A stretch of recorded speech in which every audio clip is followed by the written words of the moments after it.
Ever felt like you're giving everything to your job, pouring your heart and soul into a place that just doesn't see you?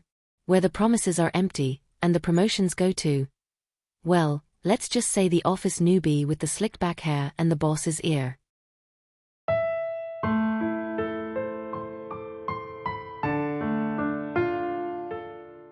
This isn't just a story, it's a confession. A secret whispered from the cubicles to the corner offices, a tale of betrayal, revenge, and finally taking back control. So grab your headphones, pour yourself a glass of wine, you deserve it, and let's dive into a story that's probably going to feel a little too real for some of us. Welcome back to Whisper's Story, where we unearth the stories others whisper.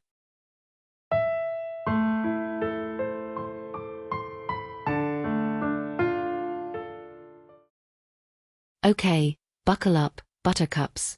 Let's dive into a story that's probably going to feel a little too real for some of you. We've all been there, right? Stuck in that soul-crushing office, pouring your heart and way too many hours into a place that feels less like a team and more like, well, a corporate jungle gym run by someone who peaked in college. Let's call our protagonist Kathy. Smart, dedicated, the kind of woman who actually reads the fine print on those TPS reports. For 5 years, Kathy bled corporate colors for this company. Late nights? Check. Solving problems that were way above her pay grade? Double check. Mentoring the newbies who looked like they were about to cry into the Keurig machine? You betcha. And for 5 long years, she'd been promised, hinted at, practically assured that the senior manager position was hers. Next in line, her boss Richard had said, with that smarmy smile that made you wonder if he was secretly practicing in the mirror. Tonight was supposed to be the night. The company quarterly celebration. Think forced fun with sad appetizers and lukewarm wine. And Kathy just knew Richard was going to make the big announcement. She'd pictured it a million times. The polite applause, the slightly too loud cheers from her team, that little flicker of validation in her own heart. She'd even splurged on a new navy dress, the kind that says competent professional, but also, I might actually have a life outside these fluorescent lights. The restaurant was buzzing, that generic, manufactured kind of buzz that corporations pay good money for. Laughter that sounded a little too strained, the clinking of glasses that were probably filled with the cheapest Chardonnay they could find, and the low thrum of background music that was scientifically designed to be inoffensive but also completely forgettable. Fairy lights, the kind you get in bulk from Party City, were draped across the ceiling, casting a sickly sweet, golden glow over the long dining table where Kathy and her co-workers were gathered. She adjusted the hem of her dress, a nervous little tic she'd developed over the years. Around the table, her team was in celebration mode, which mostly involved gossiping about Brenda from accounting and trying to snag the last mini quiche. At the head of the table, Richard, the architect of Kathy's impending humiliation, stood up, tapping his wine glass with a fork. The room, thankfully, quieted down. Kathy's heart started to pound, a nervous drumbeat against her ribs. Tonight. This is it. Team, Richard began, his voice booming, practiced, the kind of voice that probably got him discounts on car rentals. I want to take a moment to recognize someone truly exceptional. Kathy's smile widened, just a fraction. She could feel the heat rising in her cheeks, that flush of anticipation, of hope. 5 years. 5 years of proving herself, of swallowing her pride, of playing the corporate game. It was finally paying off. Someone, Richard continued, drawing out the suspense like he was hosting his own terrible reality TV show, who has shown incredible dedication, drive, and talent in just a short time here at the company. Kathy's smile wavered, just a hair. Short time? What did he mean by short time? She glanced around the table, suddenly hyper-aware of every raised eyebrow, every slightly confused glance. It's rare, Richard pontificated, to find someone who can make such an impact in only 3 months. 3 months. The words hung in the air, heavy, cold, like a slap in the face delivered with a side of lukewarm mini quiche. Kathy's smile completely vanished, replaced by a hollow, sinking feeling in the pit of her stomach. 3 months? Who had been here for 3 months? Richard turned, beaming, towards Lisa. Lisa, the fresh-faced hire who still looked like she was surprised she got a desk job and hadn't yet mastered the office coffee machine.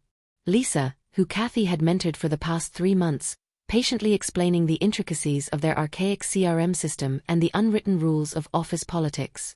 Lisa? Lisa, Richard announced, his voice dripping with faux enthusiasm. Lisa, you have exceeded all our expectations. Your leadership, your creativity, your problem-solving skills have impressed us all. Which is why, he paused for dramatic effect, I am thrilled to officially announce your promotion to Senior Manager. Congratulations. The room erupted in applause. Polite, corporate applause.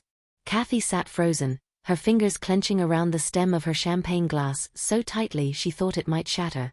Her throat tightened, constricting around a lump of disbelief and something else. Humiliation? Rage. It was a cocktail of emotions she hadn't ordered, but was suddenly forced to swallow. She forced a smile, a wide, brittle, fake smile that felt like it might crack her face.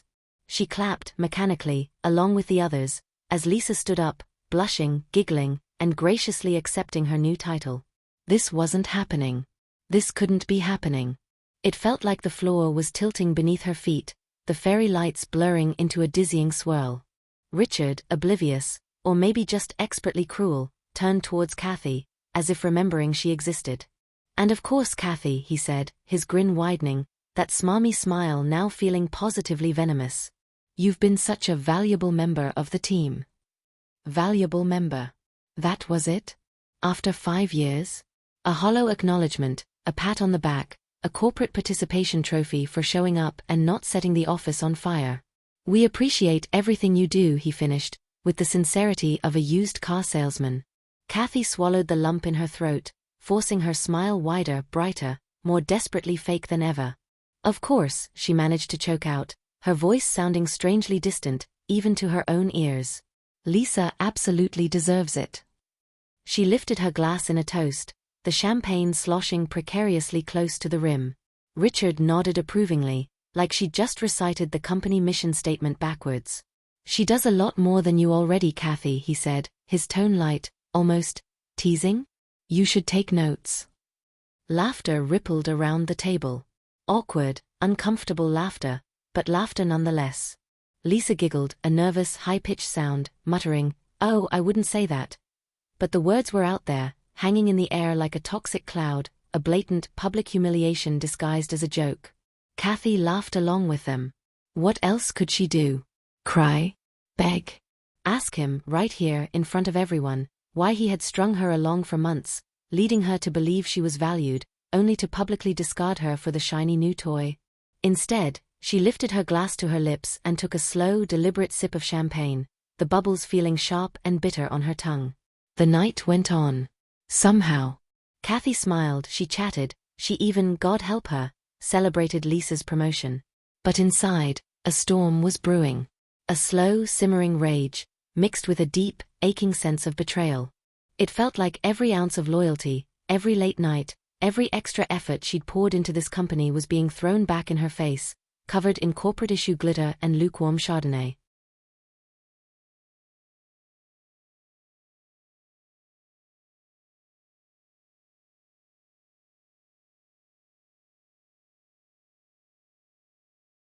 When the party finally ended, and Kathy stepped outside into the cool night air, it felt like she could finally breathe again. She pulled out her phone, her fingers trembling just slightly. She composed a short, simple email to HR. Subject: Resignation Letter Submission. Dear Richard, please find my official resignation letter attached, effective immediately. Best. Kathy. She hesitated for maybe a second, maybe less, before hitting send. As soon as the email left her outbox, she took a deep breath. And for the first time in years, she felt something unexpected. Relief. A surprising, almost giddy sense of relief. But she wasn't done yet. Oh no. Not by a long shot. Monday, Richard was about to find out exactly what happens when you underestimate the wrong woman. Have you ever been in a situation where you felt completely blindsided at work? What did it feel like? Share in the comments below.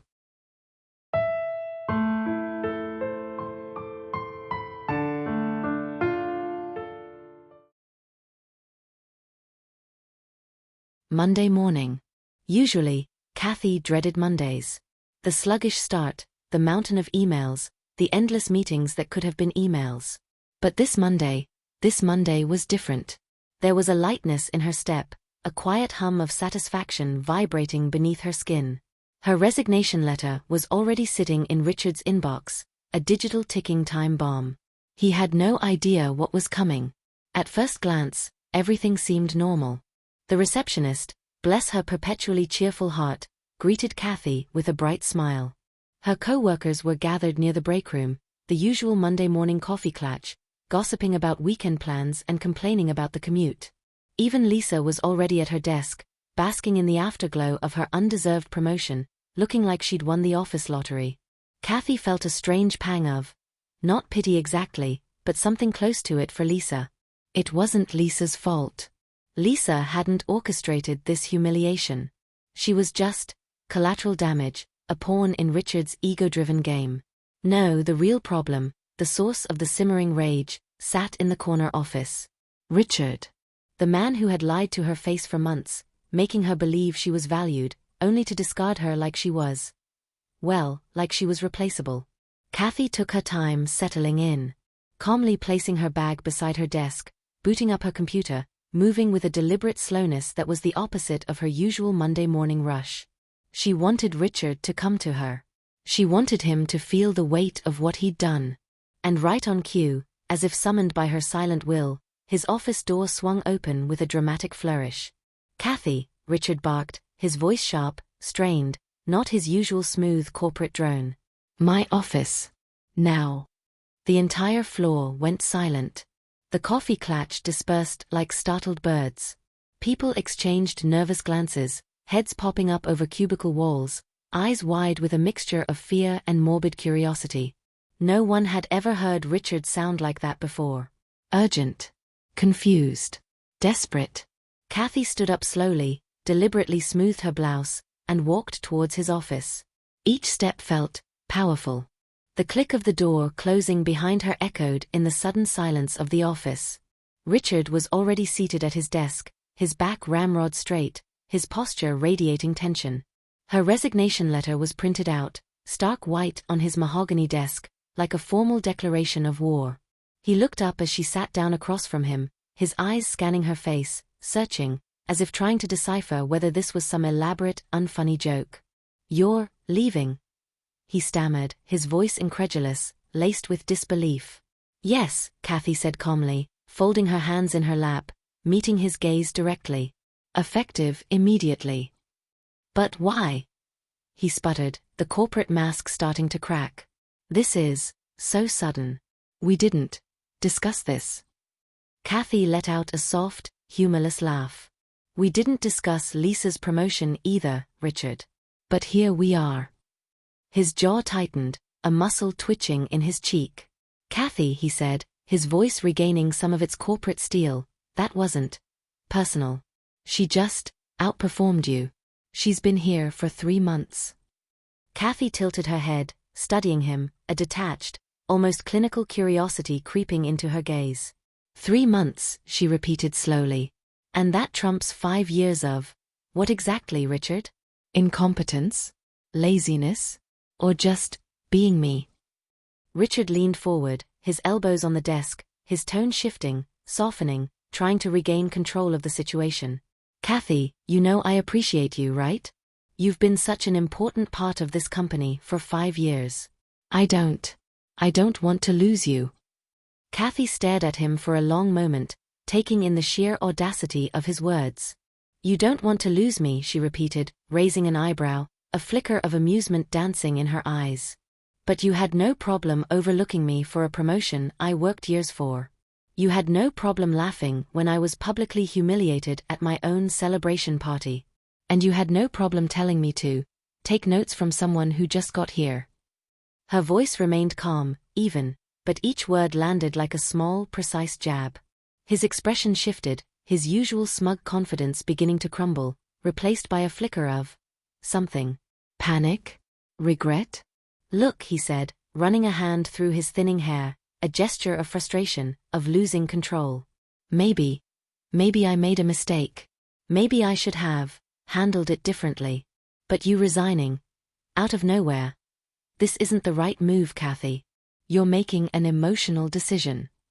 Kathy smiled, but there was no warmth in it. It was a cool, detached smile, the kind that sent a shiver down your spine. I sent that email on Friday night, Richard, she said, her voice still calm, still even, but now laced with a steely edge.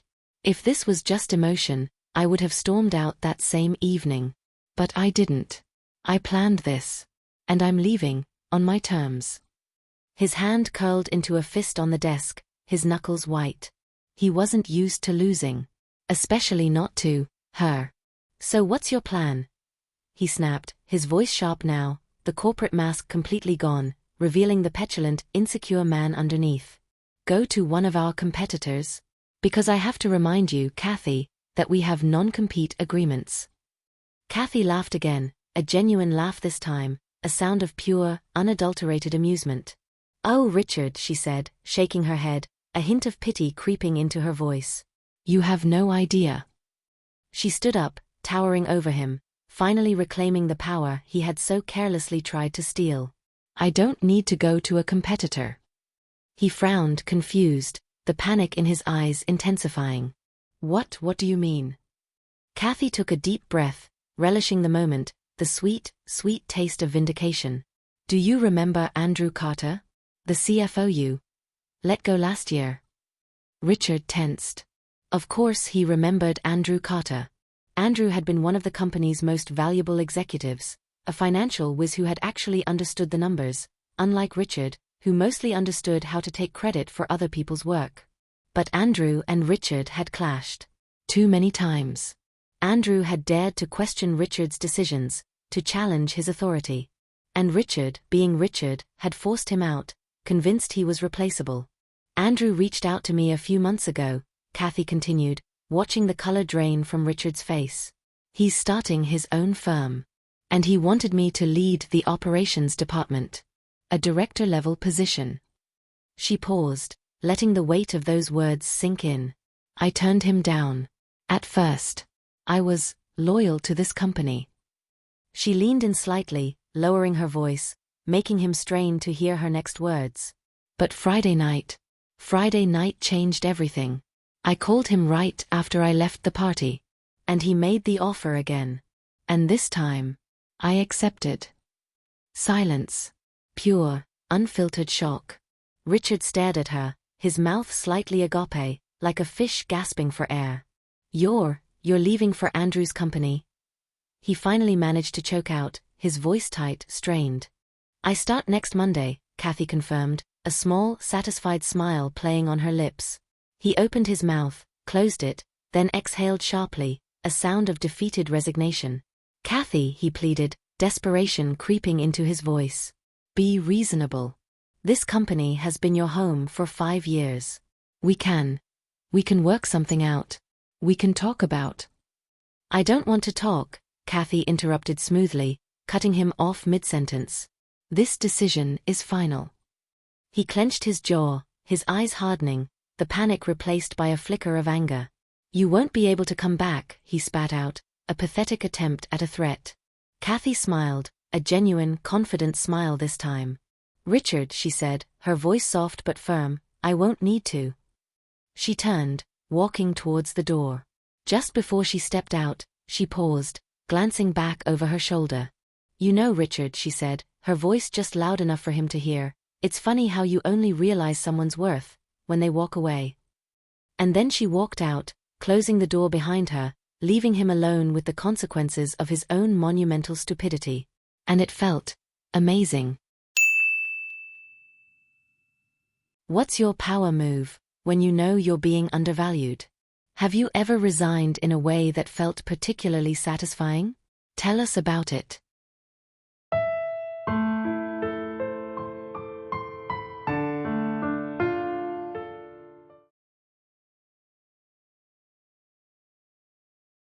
When Kathy stepped out of Richard's office, it was like walking into a different world. The open workspace had gone eerily silent. The usual Monday morning chatter, the clatter of keyboards, the forced office camaraderie. All gone, replaced by a thick, palpable tension that hung in the air like stale coffee fumes. My co-workers weren't even pretending to work anymore. Heads peeked over cubicle walls, eyes darted away the second she met their gaze. They knew. They all knew something had happened. And in a matter of minutes, they were going to know exactly what. Kathy returned to her desk with a serene calmness, a sense of quiet triumph washing over her. She opened her email, her fingers moving with purpose, no longer trembling. She forwarded her resignation letter to the entire leadership team.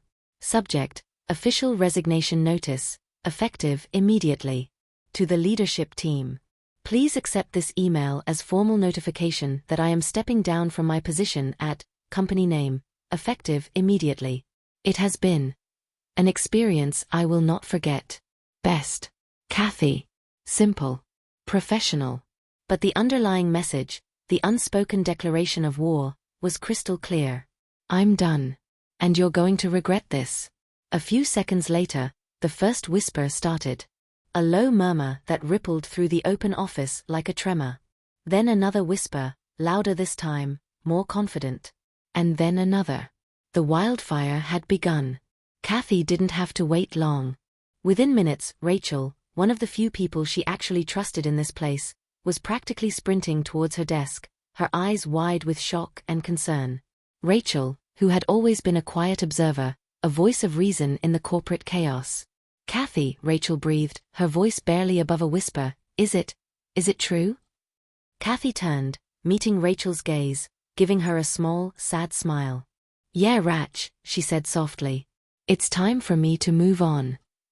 Rachel exhaled sharply, shaking her head in disbelief. Wow, she breathed. Just wow. I mean, I get it. God, do I get it. But I didn't think you'd actually leave. Neither did Richard, Kathy muttered, more to herself than to Rachel. Rachel let out a half-laugh, half-scoff. Well, he's an idiot, she said, her voice gaining a bit more volume, fueled by righteous indignation. Everyone here knows you deserved that promotion. Everyone. A few more co-workers started creeping closer, pretending to look busy at their own desks while blatantly eavesdropping on the conversation. Even Lisa had poked her head up from across the room, her eyes darting nervously between Kathy and Richard's closed office door, like she wasn't sure if she should feel guilty or relieved. Kathy could sense Lisa's hesitation, the unspoken question hanging in the air. Lisa probably did know deep down that this promotion was a sham, a hollow victory built on Kathy's years of hard work and Richard's colossal ego. She probably wanted to say something, to apologize, to what? Kathy didn't know, and honestly, she didn't care anymore. 10 minutes later, just as Kathy was packing up the last of her personal items, a sad little box filled with desk plants and framed photos of her dog, her inbox pinged. Urgent meeting request from Richard. Subject: urgent. Let's talk. Meeting request, 15 minutes, my office. Kathy stared at the email for a long moment, a cynical smile curling her lips. Desperate men do desperate things, she thought, clicking accept. She took her time walking back to his office, savoring the walk, the weight of her box feeling surprisingly light. When she stepped inside, the door closed softly behind her, sealing them in, two combatants in a corporate cage match. Richard looked different. The arrogance was gone. The smugness evaporated. Instead, he looked like someone who had just realized they'd made a very, very big mistake. Dark circles under his eyes, a nervous energy radiating off him in waves. He looked panicked. Kathy, he started, leaning forward, his voice softer now, almost pleading. Let's talk about this. You're making a rash decision. Kathy let out another soft laugh, shaking her head. Richard, she said, her voice calm, steady, unwavering. I gave this place 5 years of my life. The only rash decision here was yours. His lips pressed into a tight, thin line. Look, he conceded grudgingly, I admit that I mishandled things with the promotion. But we can fix this. I'll match whatever Andrew is offering you. Kathy tilted her head, a slow, deliberate movement. You don't even know what Andrew is offering me, Richard. Does it matter? He shot back, his voice rising slightly, the desperation bubbling to the surface. We'll figure something out. I can get you a better salary. More flexibility. Maybe even. He trailed off, searching for the magic words, the corporate carrots he thought would lure her back to his sinking ship. Kathy held up a hand, cutting him off, silencing his desperate pleas. You don't get it, do you? Silence. A heavy, pregnant silence that filled the office. Kathy leaned forward, her voice dropping to a near whisper, but each word hitting him with the force of a hammer blow. It was never about the money, Richard. It was about respect. His jaw tensed, his nostrils flaring slightly. He wasn't used to losing control of the conversation. Of anything, really. Kathy, be reasonable, he insisted, his voice laced with a desperate urgency. You're walking away from a stable position for what? Some startup that might not even succeed.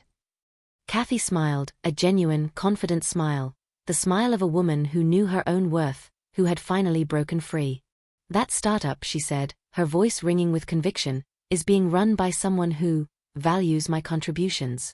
And I'd rather bet on myself, Richard, than stay in a place that treats me like I'm disposable. She stood up, smoothing her blazer, her movements deliberate, final. Goodbye, Richard, she said, her voice cool, detached, utterly dismissive.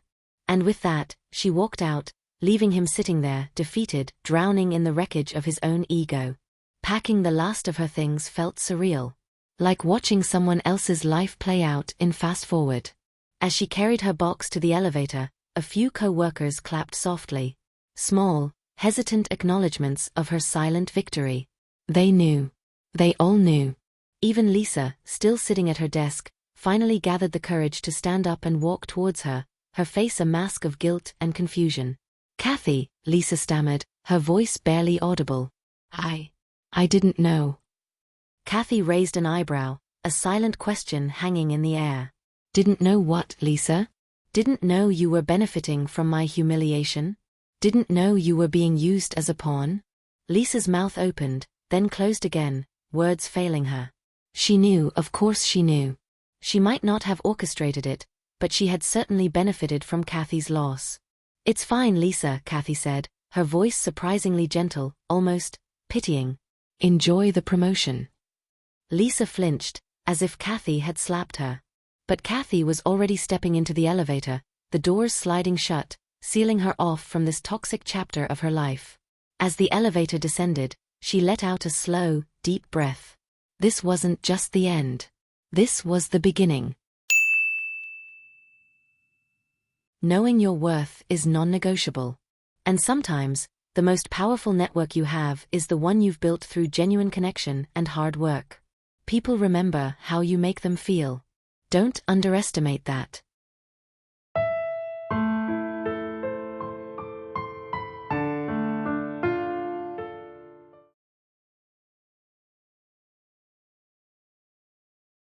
The Monday after Kathy walked out of Richard's office for the last time, she stood in front of a sleek glass building, taking in the sight of her new beginning. Carter and Associates. Andrew's company. Smaller than her old corporate behemoth, but it pulsed with a different kind of energy. An energy of ambition, of excitement, of possibility. It was filled with people who were building something, not just maintaining a machine that someone else had created decades ago. She stepped through the doors, feeling something she hadn't felt in years. Excitement.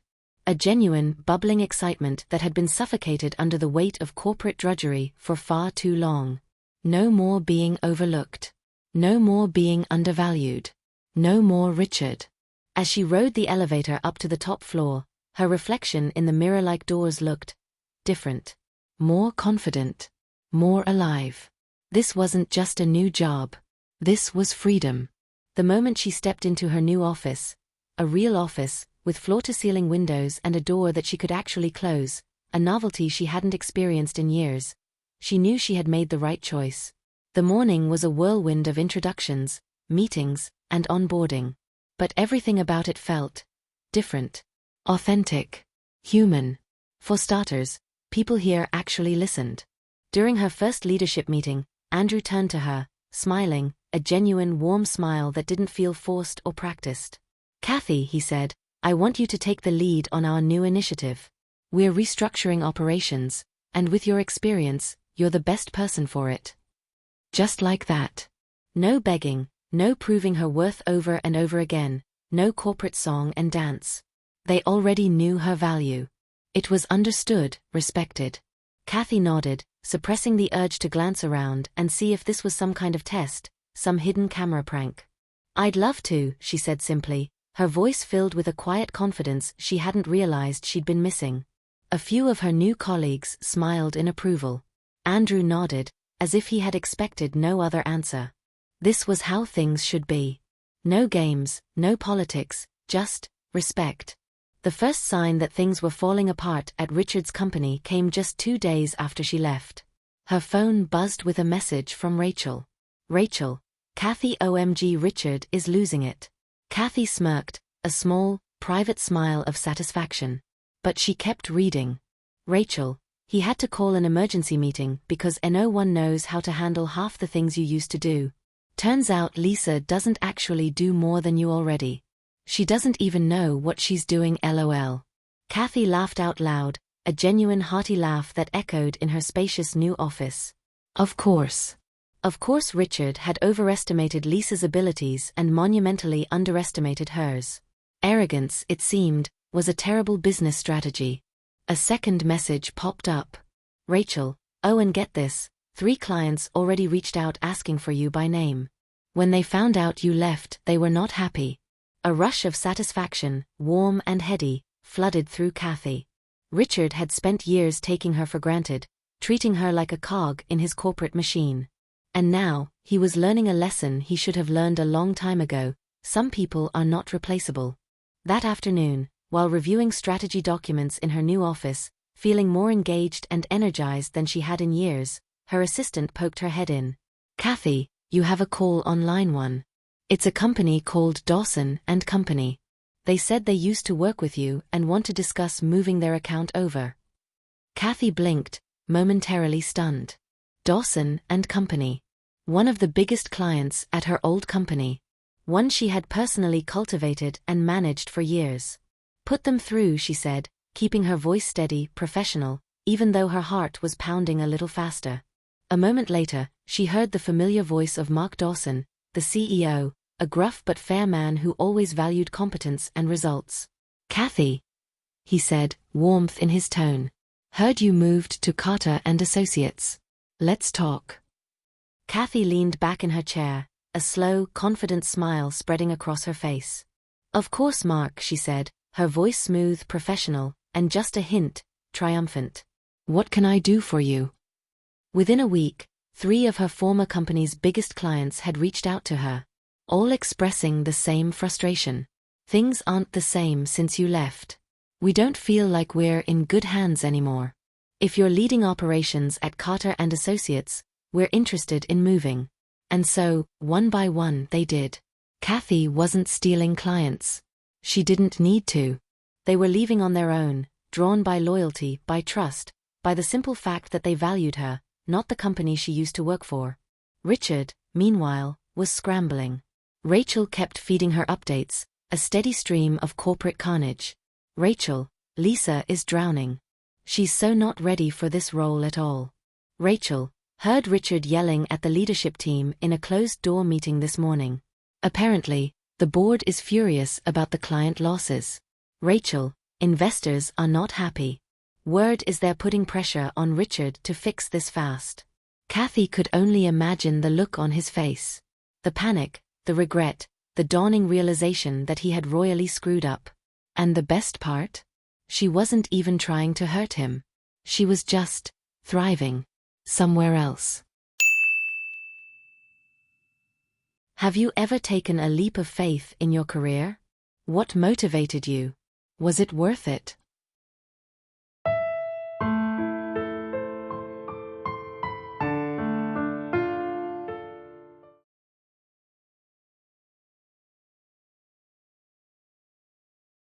That Friday afternoon, just as Kathy was finishing up for the day, feeling a sense of accomplishment and peace she hadn't felt in years, her phone buzzed with an email from Richard.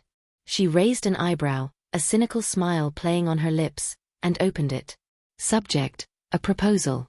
Kathy, I'd like to have a conversation. I believe we can come to a mutually beneficial arrangement if you're open to it. Let's set up a meeting next week to discuss options.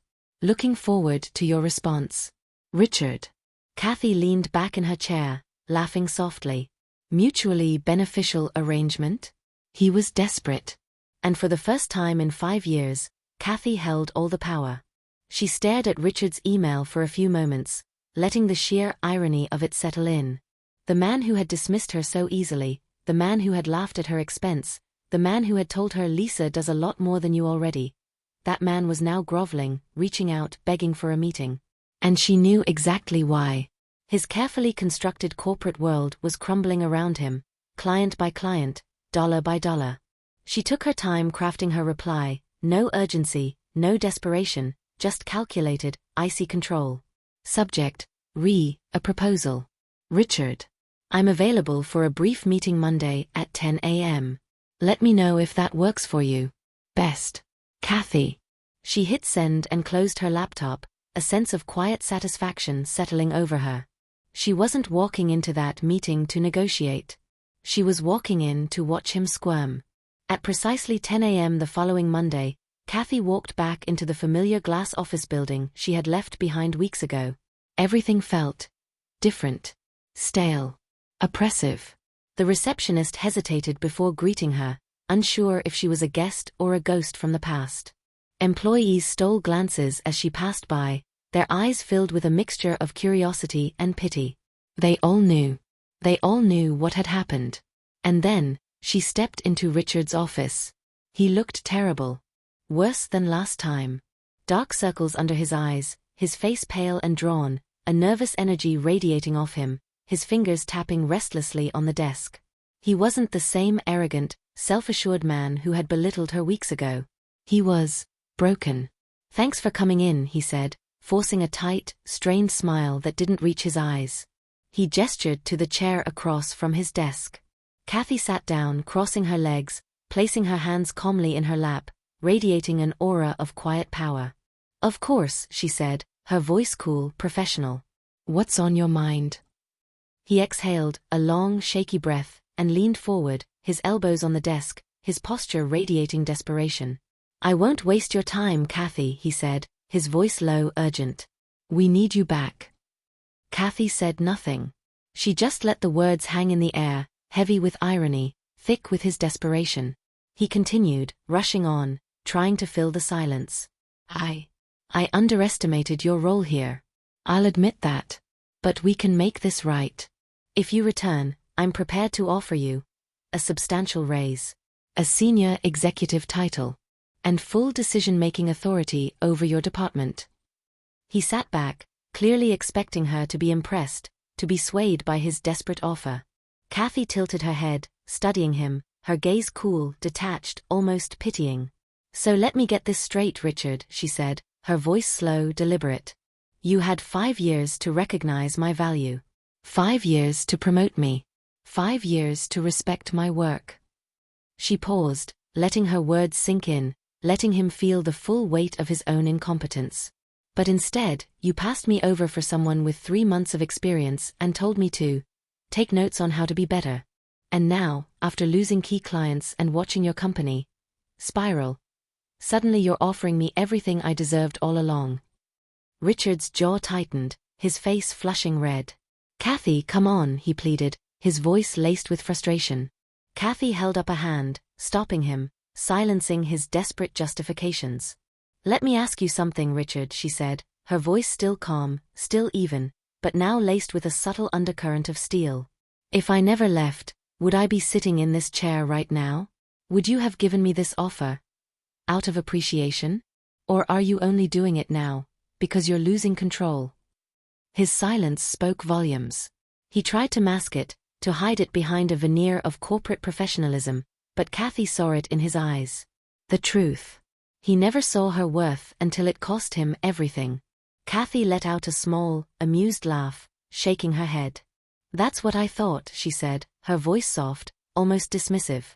Richard's desperation finally broke through, the carefully constructed corporate facade crumbling completely.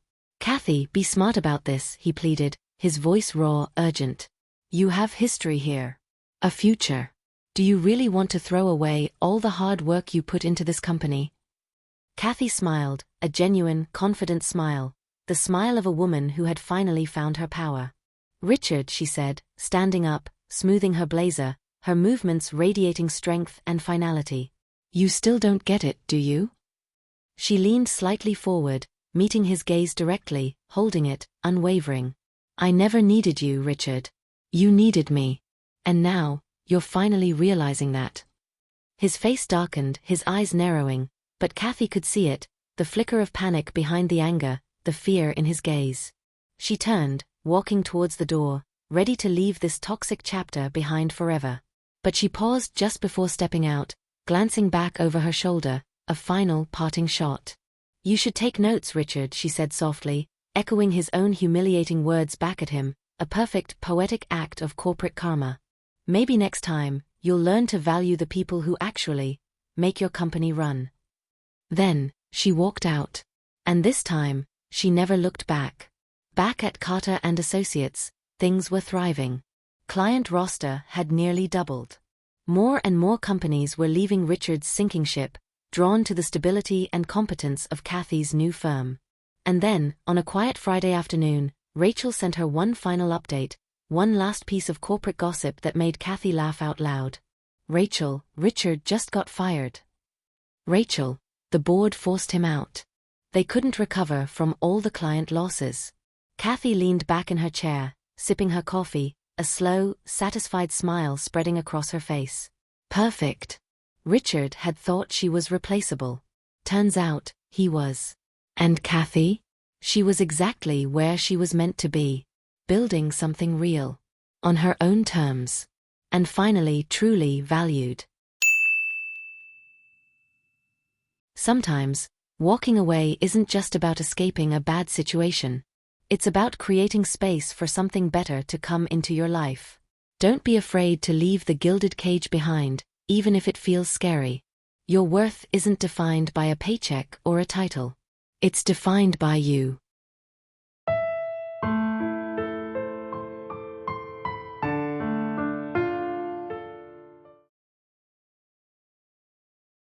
And that, my friends, is the tale of Kathy. A reminder that sometimes, the best revenge is simply thriving. But what Kathy did takes guts, something we don't always have in the face of corporate greed. It's a reminder that knowing your worth is non-negotiable, and sometimes, the most powerful move you can make is simply walking away. Now, I want to hear from you. What did you think of Kathy's actions? Have you ever been in a similar situation? What did you do?